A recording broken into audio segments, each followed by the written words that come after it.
Hello friends, யானைக்கு ஒரு காலம் வந்தால் பூனைக்கு ஒரு காலம் வரும் நம்ம சொல்லுவோம் இல்லையா? ஒரு சேலஞ்ச் கம்ப்ளீட் பண்ணுறதா இருக்கட்டும், ஒரு டாஸ்க் நம்ம சொல்கிறதா இருக்கட்டும், எல்லாம் என்ன பண்ணுவோம், அந்த ஒரு பழமொழி தான் யூஸ் பண்ணுவோம் இல்லையா? அதனுடைய உண்மையான மீனிங் என்னன்னு பார்த்தீங்கன்னா, நெய்க்கு ஒரு காலம் வந்தால் பூ நெய்க்கு ஒரு காலம் வருங்க.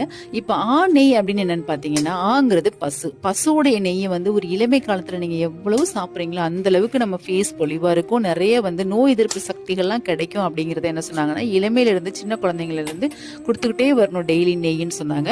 நெக்ஸ்ட் பூ நெய்க்கு ஒரு காலம் வரும். நெக்ஸ்ட் நம்மளுக்கு எப்பவுமே இளமை காலத்துக்கு அடுத்து ஆப்வியஸா முதுமை காலம் வந்தே தீரும் இல்லையா? ஸோ அந்த டைம்ல பூ நெய் சாப்பிடணும். பூ நெய்ங்கிறது தேன். ஸோ தேனை நம்ம டெய்லி சாப்பிடும் போது முதுமை காலத்துல வரக்கூடிய எல்லா விதமான நோய்களுக்கும் அது ஒரு மருந்தா அமையும்.